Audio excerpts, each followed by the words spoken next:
Welcome back to A One Storyteller, the place where true courage, unexpected justice, and raw human stories come alive. If you're new here, subscribe right now, because what you're about to hear is not just a story. It's a revelation.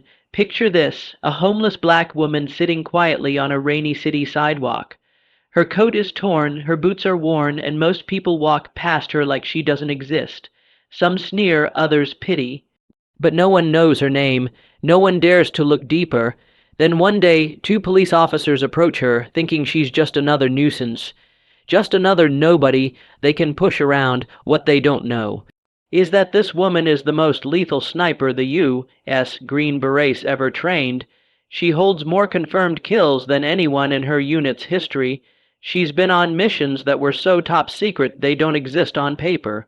She saved hundreds of American lives in war zones across the globe, but now she's sleeping on the streets, invisible, forgotten until they push her too far. This isn't just a story of survival, it's a story of transformation. A story that challenges everything you think you know about homelessness, heroism, and what it truly means to serve and sacrifice. So buckle in, because by the end of this story, you'll never look at a homeless person or a hero the same way again. Let's begin. It was a cold Tuesday morning on Peachtree Street in downtown Atlanta, the kind of morning where breath turned to smoke and strangers hurried past each other without eye contact. Office workers rushed for their morning coffee, traffic honked impatiently, and somewhere above, gray clouds hung low over the city like a warning. At the corner of a shuttered gas station and a graffiti-tagged bus stop sat a woman who had long ago stopped expecting kindness.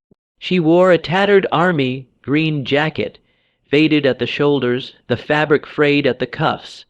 Her black boots were cracked at the soles, and her skin bore the weathered, wind-chapped marks of long days and longer nights. She held a cardboard sign on her lap. It read in simple scrawled letters, "Homeless vet, hungry, anything helps, God bless." Her name was Valerie King. She didn't beg, she didn't shout. She just sat, her head low, eyes watching the world through the strands of her thick, matted dreadlocks. To most passers-by, she was just another figure blending into the concrete. People didn't see her, and that was fine with Valerie. She preferred it that way, because the less people knew about her, the safer they were. But despite the layers of dirt and camouflage, there was something unsettling about her stillness, something that made a few observant souls pause, like the way her eyes scanned reflections in the store windows, or how she always sat with her back against a wall and a clear view of the street. She wasn't paranoid, she was trained. She hadn't always been this invisible. Just a few years earlier, she was Master Sergeant Valerie Viper King, the Green Beret sniper who saved hundreds of lives in the most brutal, covert missions in Afghanistan, Iraq, and places the government still denies existing. Her record, impeccable, her aim, deadly, her loyalty, unquestionable. But when she came back from her final mission, something inside her didn't come back with her. The country she fought forgave her a medal and a discharge notice. No therapy. No support, no home. Within 2 years, the woman who once fought terrorists with nothing but a rifle and a spotter was fighting for a dry place to sleep. Still, she kept to herself, always observing, always quiet, until that one evening when everything changed. It was late in the day, the kind of twilight that dipped buildings in orange and draped alleyways in shadows. Valerie sat where she always did, on the corner outside the boarded-up gas station. Her body was still, but her senses were alive. A woman pushing a stroller, a man counting bills in a crumpled wallet, a biker weaving through traffic. She noticed everything. She was trained to, and then she heard it. The crackle of a police radio, the rumble of an approaching engine, the sound of tires slowly rolling to a stop. She didn't need to look up to know what it was, a black and white Atlanta PD cruiser had pulled up just a few feet from where she sat. The engine idled, doors creaked open. 2 officers stepped out, white men, mid-40s, both with mirrored sunglasses, pressed uniforms, and matching scowls. "Hey, The taller one barked, "Yeah, you can't sit here." Valerie didn't move. Her grip tightened slightly on the strap of her duffel bag. "I said move along, ma'am, no loitering." Still she didn't answer. She'd heard this tone before, heard it in war zones, in interrogation rooms. And now, again, on her own country's soil, the second cop, a heavier man with a smirk on his face, approached her and prodded her boot with the tip of his baton. "You deaf or just dumb?" Valerie slowly raised her head. Her eyes met his. "Neither," she said, voice calm, "just tired." The first cop snorted. "Tired of what? Leeching off the sidewalk?" The second one laughed. "You people always think the world owes you something." You people. Those two words rang louder than sirens in Valerie's ears. She had bled for this country, buried brothers in arms, taken life to protect strangers she'd never meet, and now some badge with a superiority complex was shoving her like she was trash. The heavier officer bent down to grab her bag. "What's in here, huh? Crack pipe, stolen goods." Valerie's hand shot out, gripping the bag tightly. "Don't touch that. Now you're resisting." He sneered. She stood up, slowly, not threatening, not aggressive. "Just deliberate. I asked you nicely." "Oh, you asked? That's cute." Suddenly the taller officer grabbed her wrist. Not a gentle touch, not an arrest, it was force, and just like that, Viper woke up. In a split second her body reacted, not like a civilian, but like a weapon. She shifted her weight, spun, and used the officer's own momentum to throw him into the side of the squad car. His skull bounced off the hood with a dull thud. The second officer reached for his sidearm. Bad move. She had already closed the distance. She didn't aim to kill, just to disarm. One hand grabbed his wrist, the other twisted the gun free. A sharp knee to the ribs sent him sprawling. She popped the magazine out and cleared the chamber with military precision before tossing the weapon down the storm drain. The entire fight lasted under 10 seconds. When it ended, one cop lay unconscious against the car, the other gasping on the pavement. Valerie stood tall, her chest heaving. For the first time in years, the fire in her bones had returned. Across the street, a young man with a phone had filmed the whole thing. "Yo," he whispered, "this lady just took out 2 cops with her bare hands." And just like that, Valerie King, America's forgotten warrior, was about to become an overnight legend. Valerie didn't run. She stood over the groaning officer on the sidewalk, her eyes steady, jaw clenched. The storm drain had swallowed his gun, and her heart still pounded like she was back in Kandahar surrounded by hostiles. But she wasn't in a war zone, not anymore, or so she thought. Across the street, the young man who had recorded everything whispered into his phone, "This woman's a beast. Took out 2 cops like she's John Wick's sister." He uploaded the video straight to TikTok and Instagram with the caption, "Homeless black vet handles 2 racist cops like a legend fire hash street justice within minutes." It was already going viral. Meanwhile, Valerie checked the unconscious officer's pulse, still alive. The other was coughing, rolling over, trying to stand. "You assaulted 2 police officers," he rasped. Valerie's voice was quiet, cold. "No, I neutralized 2 threats." Sirens wailed in the distance. Back up, Valerie didn't panic. She slipped into the alley behind the station like a shadow, disappearing as easily as she had appeared, just like she'd done in Syria, Honduras, and the Philippines. Her camouflage now was urban decay, and no one noticed her vanish. Meanwhile, the video exploded online. It reached 1 million views by midnight, then 10 million. The woman in the video moved with precision, power, and control. Not a street brawler, not a thug. People began asking questions. Who is she? Where did she learn to fight like that? Is she special forces? By morning, the video had made its way into newsrooms, veteran forums, and even Pentagon inboxes. Retired Colonel Gregory Slater saw the clip during his morning coffee. His hand froze. He knew that posture, that counter move, that presence. He leaned forward and whispered to himself, "Valerie." He hadn't heard that name in 5 years, not since she vanished after her final tour. Word was she broke down after losing her squad in a covert ambush in Helmand province, but no one really knew, not even command. The military had listed her as honorably discharged, unreachable, and now she was back, and clearly she hadn't lost a step. Slater stood up, heart pounding. If she was in Atlanta, and she'd been harassed, someone needed to find her before things got worse, because Valerie King wasn't just a sniper, she was the sniper. Valerie moved silently through the back alleys and side streets of the city like she was on recon. Her muscle memory led the way. She found refuge in a burned-out building under construction. There was a narrow crawl space between steel beams and plywood walls, enough to stretch out and remain hidden. She didn't sleep much that night. Too many thoughts, too many memories. She kept hearing her old squad's voices, laughing around the campfire, their boots stomping in the Afghan dust, the whiz of bullets, and then the last mission, the ambush, screams, blood, the smell of diesel and smoke. Bodies broken under rubble, it all came crashing back in waves. Easy, Viper, control your breathing, she whispered to herself. She counted down from 10, focused on her senses. That's how she always came back from the edge. The next morning, she headed out just before sunrise, her duffel hidden beneath a stack of pallets. She washed her face with water from a leaking hydrant, found an old hoodie someone discarded near a dumpster, and used it to cover her face. People were starting to talk. She knew better than to stay in one place too long. But before she moved on, she needed supplies, food, bandages, and some basic survival tools. She stepped into a tiny corner store run by an old man named Yusuf. She'd helped his grandson weeks ago when he was being harassed by a gang, broke it up with nothing more than a few words and a long stare. Yusuf greeted her quietly. "Valerie, I saw the video." Her eyes narrowed.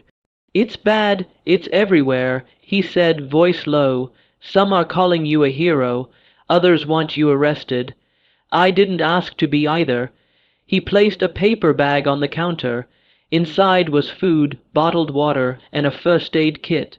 "Take it, no charge," Valerie hesitated. "I don't take handouts." Yusuf smiled. "Then call it repayment. My grandson still talks about the lion-eyed lady who scared off 4 gang members without lifting a finger." She allowed herself the faintest smile. "Lion-eyed, huh? You've seen more than most, it's in your stare." Valerie nodded. "Thanks, Yusuf, I won't forget." She left quickly. The sun was rising, time to move again, but she didn't get far. Just 2 blocks down, a black SUV pulled up beside her. Unmarked government-grade tint, her instinct screamed, too clean, too fast, too silent. The door opened and a man stepped out. He was tall, gray, haired, in a dark coat with sharp eyes and a familiar presence.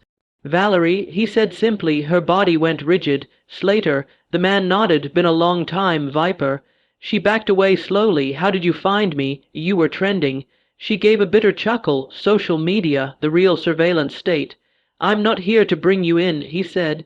"I'm here to offer you something." She froze. "I'm not going back. Whatever war you're fighting now, I'm done being your trigger." Slater sighed. "It's not that. Not this time. It's about you. What they did to you, how they forgot you." Valerie's fists clenched.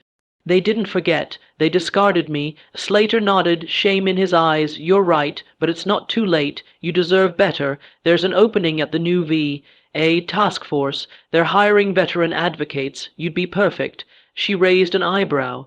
"You want me to sit in an office and smile for brochures?" "No," he said. "I want you to teach them. Show them what survival really looks like."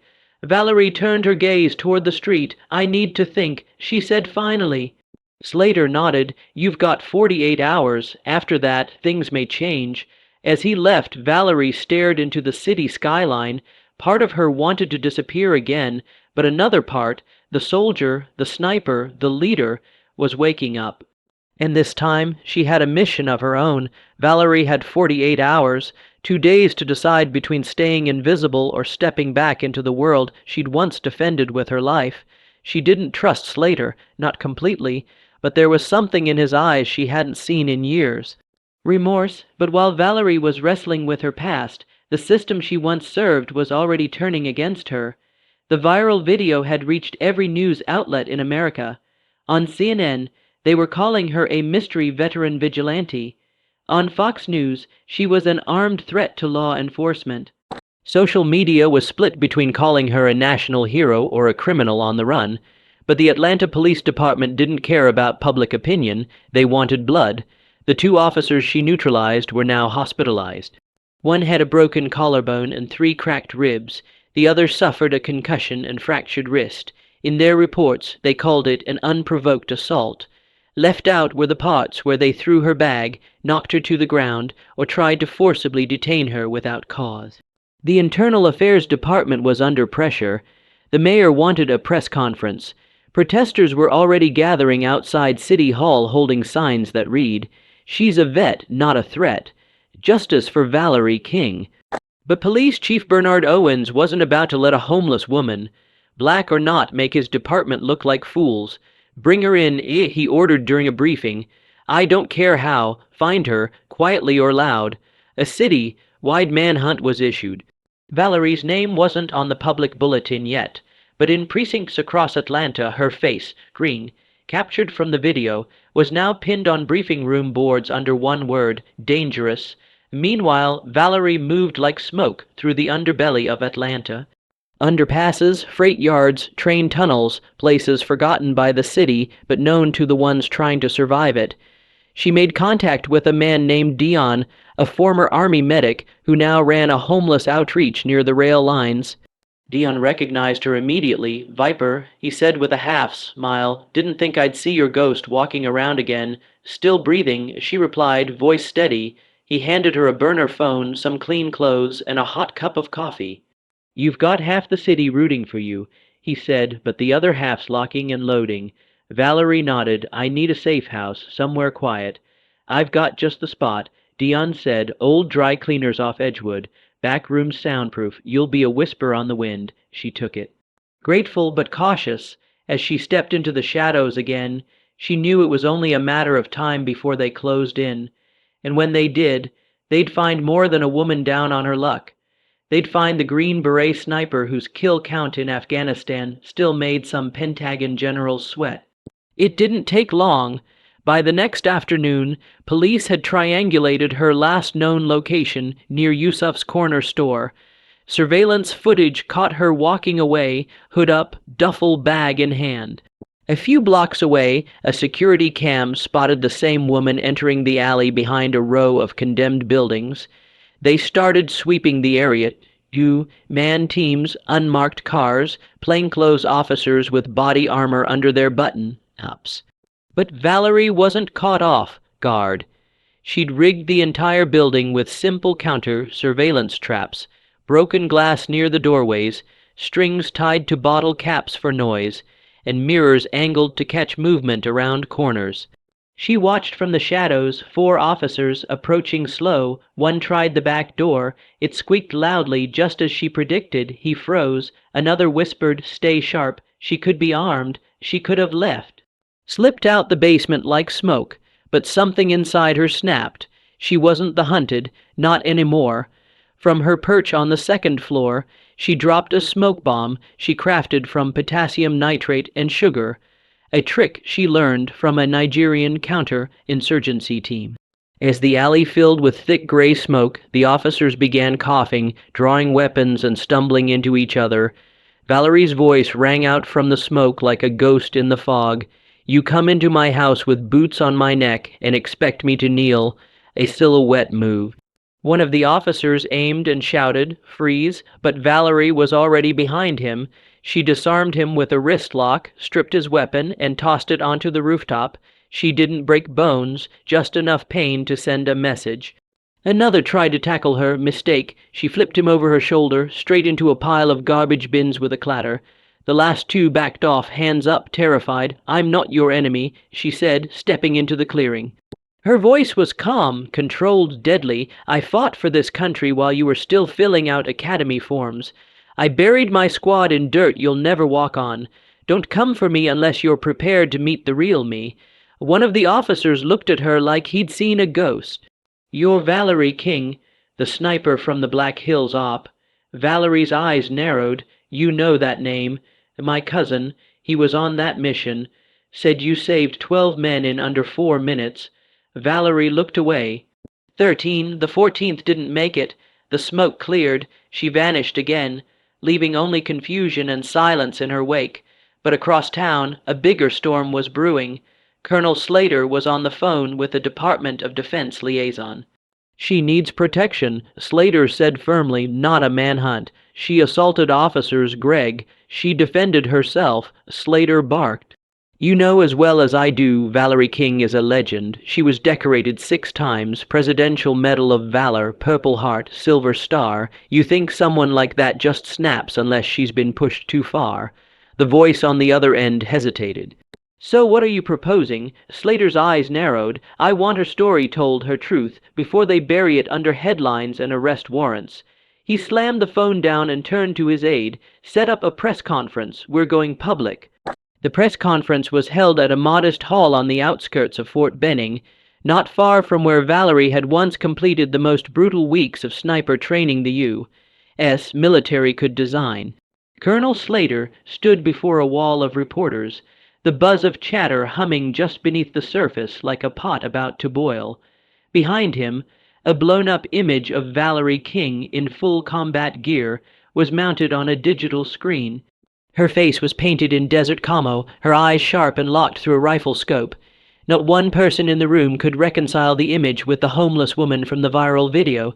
Slater stepped up to the podium, adjusted the mic. He didn't smile. "Ladies and gentlemen, what I'm about to say may shock you." He began, voice steady, "But it's the truth." Cameras clicked. He took a breath. "The woman the Atlanta Police Department has labeled as armed and dangerous is Sergeant First Class Valerie King, former United States Army Green Beret. She is one of the most lethal and decorated snipers in American military history." Murmurs exploded across the room. "Let me say that again," Slater continued. "She is not a threat to this country. She served it fearlessly, flawlessly, and selflessly for over 12 years. She was deployed on 8 combat missions. She has over 200 confirmed kills, all within strict rules of engagement. Her kill shots saved hundreds of American lives." A reporter shouted, "Then why is she homeless?" Slater's eyes darkened. "Because we failed her, like we've failed thousands of veterans." Valerie came home with trauma, injuries, and no family left. Her medical retirement was mishandled. The VA turned her away more than once. Her benefits were delayed for nearly 2 years, and during that time, she fell through every crack in the system. The room went quiet. Another reporter asked, why was she targeted by the police? Slater shook his head. Because she was black, homeless, and alone. They saw her as a problem, not a person, and now they're trying to spin the narrative. He paused, then leaned forward. "But here's the part they didn't count on. She didn't forget who she was, and neither did I." He pulled out a flash drive and held it up. "This contains classified footage from one of Valerie's last missions. With permission from the Pentagon, we are declassifying part of it, so the world can see who she really is." He stepped aside as the video played. The grainy footage showed Valerie on a rooftop in a sandstorm. Her hands were steady on the rifle. Through the crosshairs, she picked off insurgents one by one, each shot saving a squad of Marines trapped below. The audience was stunned. Some reporters had tears in their eyes. Slater stepped back up to the mic. "We owe her more than justice. We owe her dignity, and I won't stop until she gets both." Meanwhile, in the shadows of the city, Valerie watched the broadcast from an old television Dion had rigged in the safe house. She sat in silence, her eyes glossy but unblinking. For the first time in years, she felt seen, not as a statistic, not as a threat, but as Valerie King, the sniper, the soldier, the survivor. But peace was never going to come easy. Less than 12 hours after Slater's press conference, the local SWAT team was mobilized. Someone had leaked Valerie's location, not to the press, to the Blue Shield Brotherhood, a shadowy network of ex-cops and enforcers who prided themselves on street justice. They weren't acting under department orders. This was personal. These were the kind of men who believed that a black woman making cops look weak deserved punishment, not praise. They geared up in silence, black tactical gear, no badges, unmarked vans. They didn't plan to bring Valerie in. They planned to end her. Valerie was resting, half-asleep, on the floor of the safe house when the first signal reached her ears. A soft metallic click. like a boot scuffing a loose screw near the air vent. Her eyes snapped open, instinct. She moved without thinking, rolling behind a table as a flashbang exploded through the window with a shriek of white light. 3 men burst in, shouting, "Down, down." But Valerie had already grabbed the duffel Dion left her, loaded with a disassembled M14 rifle, 2 smoke bombs, and a tactical vest with ceramic plates. She assembled the weapon like her life depended on it. Because it did, from behind a broken counter she fired once. Clean shot to the leg of the first man through the door. He collapsed, screaming, "Contact, she's armed." No kidding. Valerie moved fast, ducking, rolling, firing, always staying 2 steps ahead. These men had training, but she had war. She launched a smoke bomb to obscure her exit and blew open the rear lock with a breaching charge she'd rigged with battery acid and foil. By the time the rest of the team swarmed in, she was already halfway through the storm drain system beneath the city. News spread quickly. The Brotherhood attack wasn't sanctioned by the department, but it didn't matter. Public outrage erupted. Protesters now filled the streets with signs, "Protect Valerie King," "Justice for our veterans." Even celebrities weighed in. A major NFL quarterback tweeted, "Valerie King risked her life for this country, and now we treat her like trash. This isn't the America I fought for." The Department of Justice announced an investigation into police misconduct. The mayor called for calm, but it was too late. The city was on edge, and Valerie, she was heading straight for the one place no one thought she'd return to, the front gates of Fort Benning. At dawn, she emerged, wearing her old uniform, faded and patched, her medals clinking softly against her chest. A crowd had gathered at the gates, media flashing, military personnel saluting as she walked past them. She didn't speak, she didn't need to. Colonel Slater was waiting for her at the entrance. He saluted sharply, and for the first time in years Valerie returned it, not as a ghost, but as a warrior, a soldier. A name history would never forget. The air buzzed with anticipation. The same woman who had once been dismissed as just another homeless black woman was now standing before a podium at the Pentagon Memorial Auditorium, facing a sea of ranking officers, dignitaries, media outlets, and survivors. She wore her combat uniform once more, this time freshly pressed, her green beret snug against her grayed temple. Behind her hung a massive screen looping footage of her most daring missions, each one declassified and verified by military intelligence. Sniper overwatch in Kandahar, the ambush she repelled in Fallujah, the hostage rescue in Somalia that once saved 20 lives with a single bullet, and then a flashback to that Atlanta street corner, footage from a nearby CCTV showing 2 cops shoving her, dragging her, yelling as if she were a threat. The contrast was unbearable, but Valerie King was not here for revenge. She was here for redemption, not hers, but society's. When her name was called to receive the Congressional Medal of Honor, the crowd rose in thunderous applause. General Martinson, the same man who had once turned down her sniper promotion on account of optics, now saluted her with tears in his eyes. "Sergeant First Class Valerie King," he said, "not only are you the most lethal sniper in Green Beret history, you are one of the greatest warriors this country has ever seen." As the medal was placed around her neck, she stood motionless. Her fingers trembled slightly, not from fear, but from remembrance of Marcus, of comrades lost, of nights she'd cried in alleyways, unseen. Finally, she stepped to the microphone. Her voice was deep, steady, and without apology. "Don't clap for me now if you ignored me when I was sleeping on the sidewalk. Don't call me a hero now if you didn't even call me human back then. The war didn't break me. Coming home and being forgotten did." A pause. Silence blanketed the auditorium like fog. "But I'm not bitter. I'm not here to burn bridges.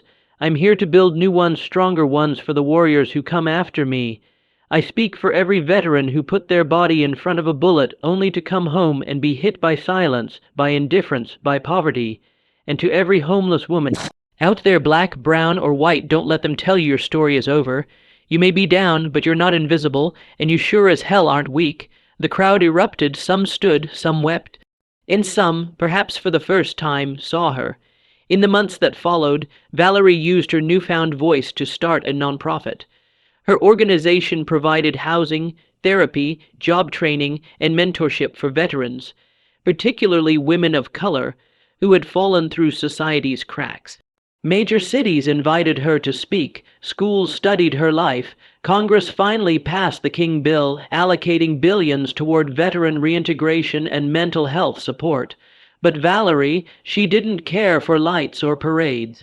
She still walked the streets of Atlanta at dawn, handing out food to the unhoused, still taught self-defense at community centers, still gave speeches in schools where kids had no clue a real life superhero was standing in front of them. One winter morning, a young officer approached her at a bus stop. He recognized her immediately. "Ma'am," he said, standing at attention, "permission to shake your hand." Valerie smiled, eyes warm. "Only if you promise to see the next woman like me before judging her." He nodded. "Yes, ma'am. And there you have it, folks, another unforgettable tale brought to you by a one-story teller, where truth hits harder than fiction. Valerie King wasn't just a soldier. She was a storm, a warning, a living mirror to society's broken reflection. From the battlefield to the bus stop, she never stopped fighting even when her war was no longer abroad, but right here at home. So what can we learn? That power doesn't always wear a badge, that heroism isn't defined by medals but by resilience in the face of invisibility, and that the next time you walk past someone on the street, you might be walking past the very soul who once saved a nation in silence.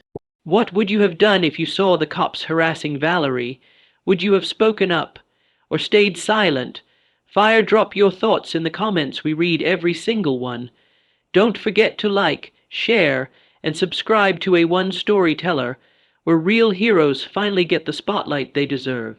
And remember, judgment is easy, respect is earned, but compassion, that changes the world. Until next time, keep your eyes open, because the most powerful stories are hiding in plain sight. A One Storyteller, real stories. Real power.